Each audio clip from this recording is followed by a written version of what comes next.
तस्वीरें आप लगातार दिखा रहे हैं किस तरीके से राजधानी दिल्ली एकदम खूबसूरत दिख रही है और सुरक्षा ऐसी जो ना देखी होगी कभी, ऐसी तस्वीरें लगातार सामने आ रही है। लेकिन अब हम यहीं स्टूडियो से चर्चा को आगे बढ़ाएंगे, बहुत ही महत्वपूर्ण बिंदुओं पर चर्चा होगी। हमारे साथ स्टूडियो में कौन कौन से खास मेहमान हैं, जल्दी से हम आपको इंट्रोड्यूस करा देते हैं। हमारे साथ होंगे रिटायर्ड मेजर जनरल संजय सोई जी, जो कि defence expert, Ravinder Sachdev international affairs expert हमारे साथ जुड़ेंगे, आकाश जिंदल जो कि सीनियर इकोनॉमिस्ट है वो हमारे साथ इस वक्त मौजूद हैं, और वहीं समीर जी यहाँ पर है, पॉलिटिकल एनालिस्ट स्टूडियो में हैं। आप सभी का बहुत बहुत स्वागत है। चर्चा को यहाँ पर अनामिका इन्हीं गेस्ट के साथ आगे बढ़ाएंगे। और सबसे पहला सवाल मैं जनरल सोई आपसे लूंगी। आज प्रधानमंत्री ने यह साफ कह दिया है कि भारत के लिए सकारात्मक मौका है। भाई चीन को आपत्ति है, पाकिस्तान को आपत्ति है, अपने घर में देखिए हम बैठक कर रहे हैं, उनको क्या दिक्कत है?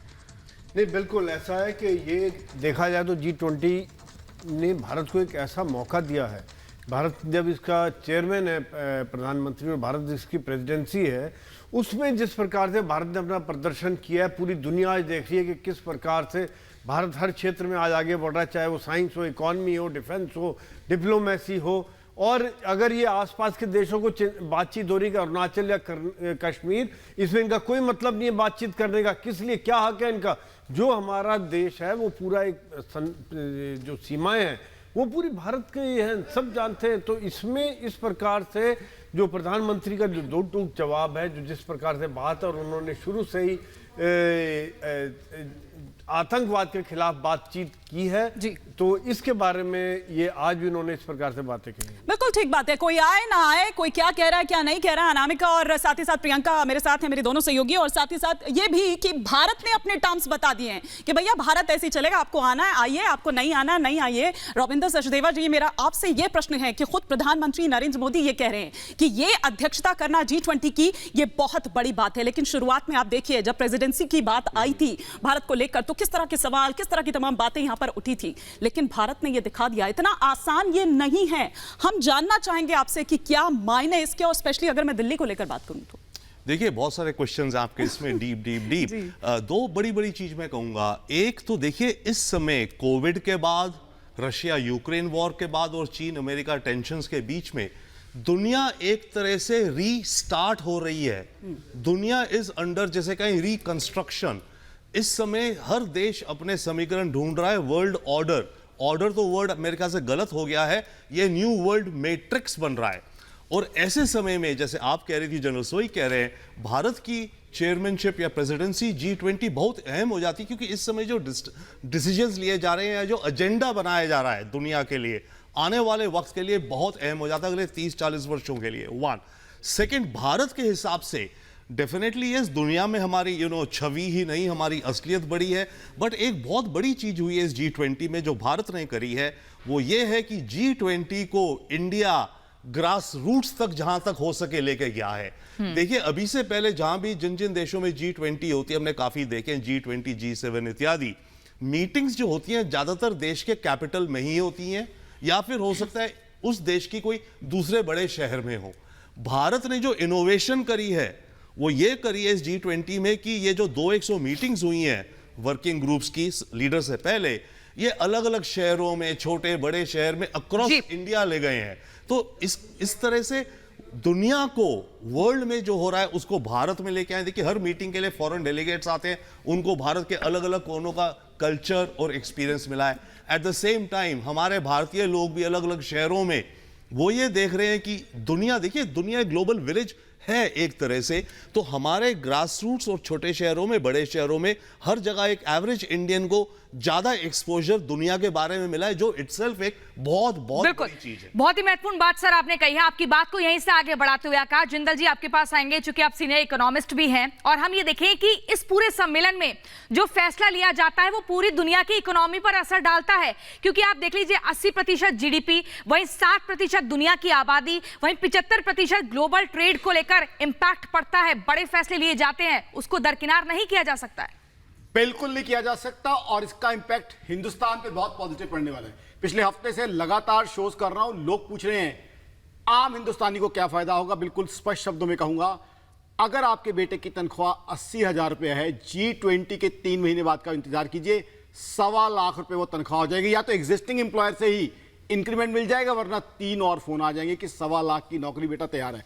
बिटिया अगर MBA करके बैठी हुई है, अभी तक अच्छी जॉब नहीं मिली, तो इंतजार कीजिए G20 के 3 महीने होने का।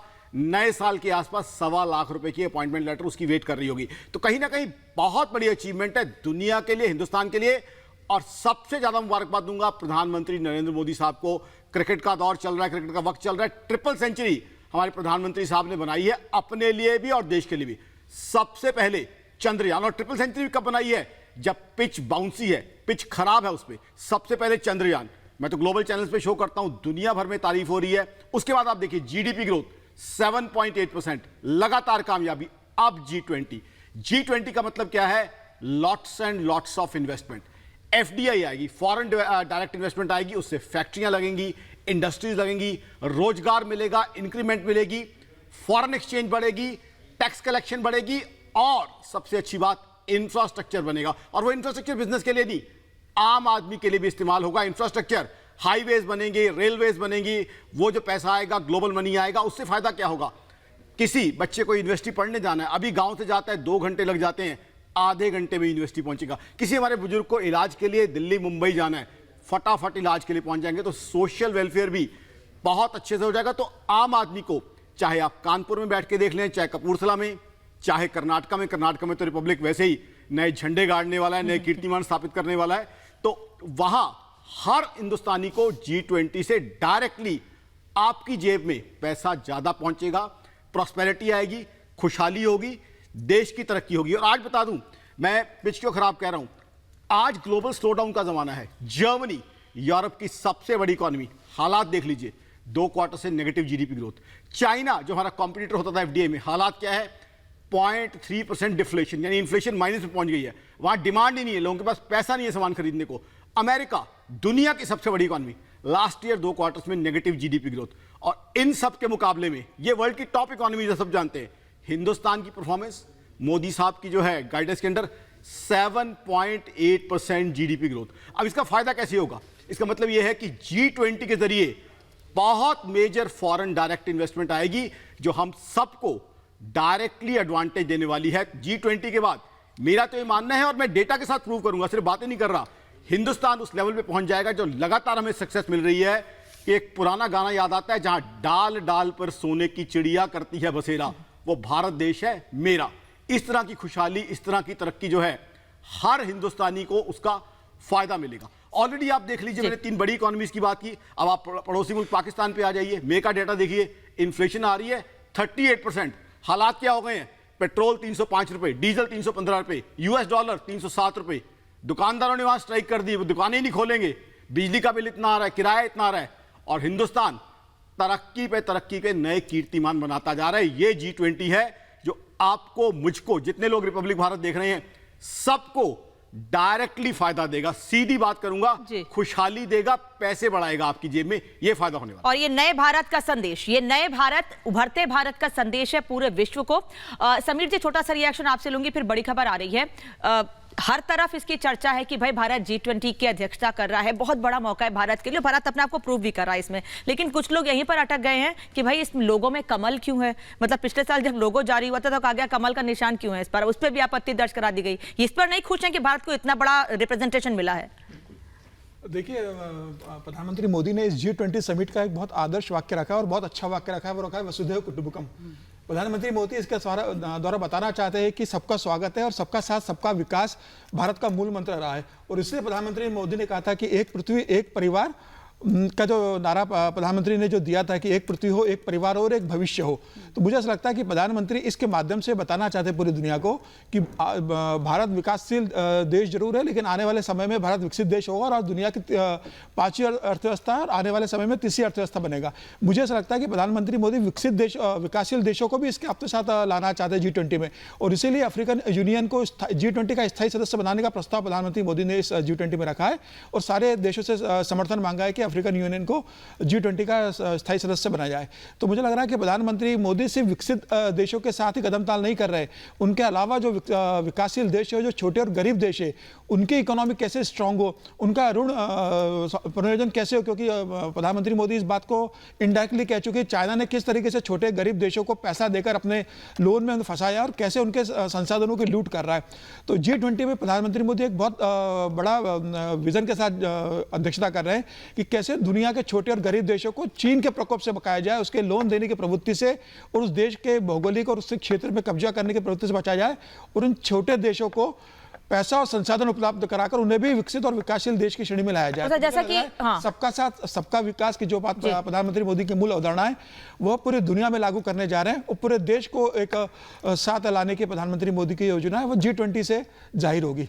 जैसा कि आप सभी लोगों ने कहा और इससे आप लोगों की बातों से भी लग रहा है और जो चीन और पाकिस्तान से आपत्ति आ रही है ना सामने, उससे ऐसा लग रहा है कि उनको दिक्कत इससे नहीं है कि यहाँ क्यों हो रही है बैठक, यहाँ क्यों हो रही है, दिक्कत उससे है कि वो कितना पीछे होते जा रहे हैं और भारत किस तरह से आगे निकलकर सामने आ रहा है। पूरी दिल्ली तैयार है G20 की बैठक को लेकर, जगह जगह तैयारियां की गई हैं और ये तस्वीरें हम लगातार आप तक पहुंचा रहे हैं। बिल्कुल, देखिए सुरक्षा चाक चौबंद है। दिल्ली की सुरक्षा में 45,000 जवान तैनात रहेंगे। हिमानी, बिल्कुल आपने ठीक कहा और इसमें दिल्ली पुलिस हो, केंद्रीय बल हो, उनके जवान इसमें शामिल है और साथ ही साथ जो राष्ट्रीय अध्यक्ष आएंगे उनकी सिक्योरिटी, वो अमला अलग।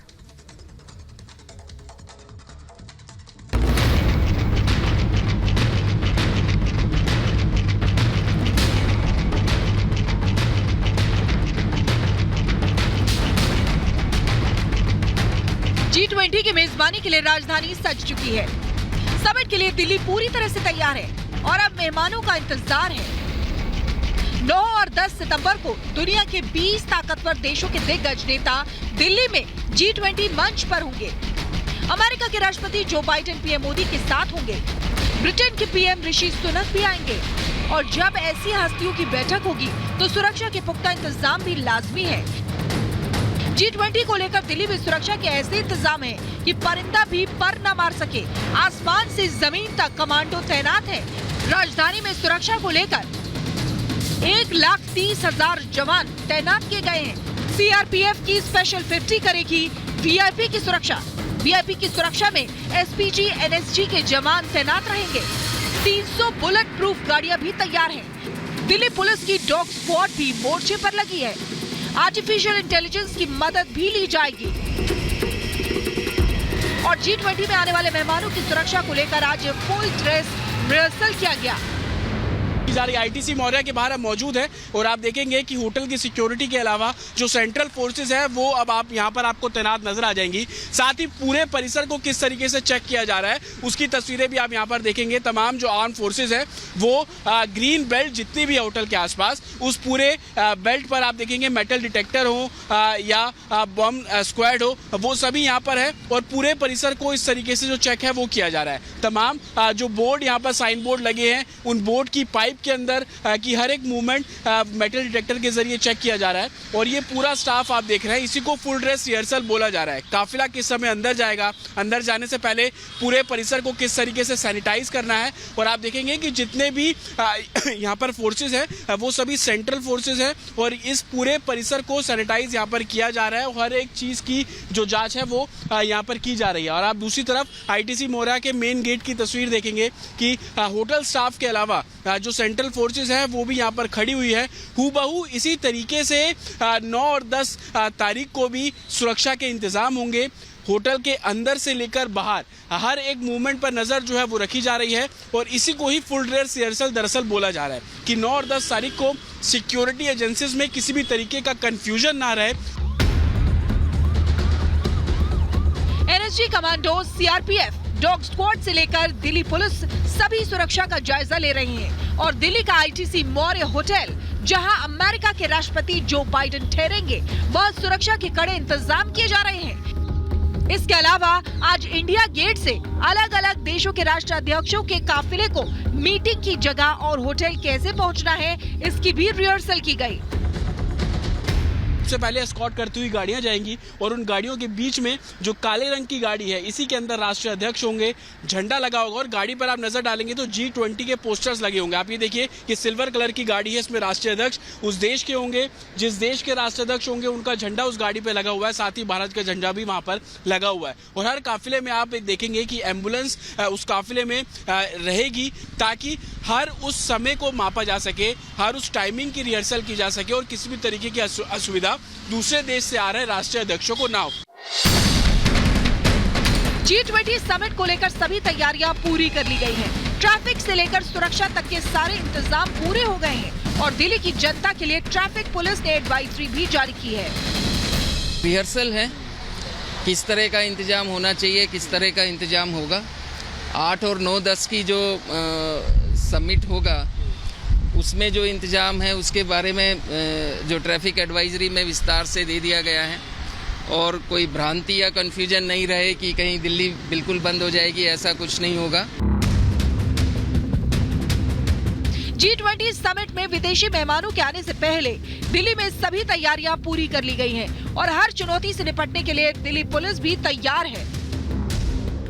दिल्ली पुलिस एक प्रोफेशनल फोर्स है, एक एक्सपीरियंस्ड फोर्स है और ये जो जिम्मेदारी हमारे ऊपर आई है इसको हम बखूबी, पेशेवर तरीके से और मुकम्मल तरीके से इसे हम निभाएंगे और उसी की कवायद चल रही है, चाहे वो आज की ब्रीफिंग हो या रिहर्सल्स हो या डीब्रीफिंग हो, तो ये तमाम चीज़ें ये प्रोसेस में हैं। G20 को लेकर दिल्ली पुलिस अलर्ट पर है, हर हलचल पर पैनी नजर है। आसमान से जमीन तक कमांडो तैनात हैं और इंतजार है मेहमानों के आने का, जिनके स्वागत के लिए दिल्ली सज धज कर तैयार है। Bureau report, Republic Bharat.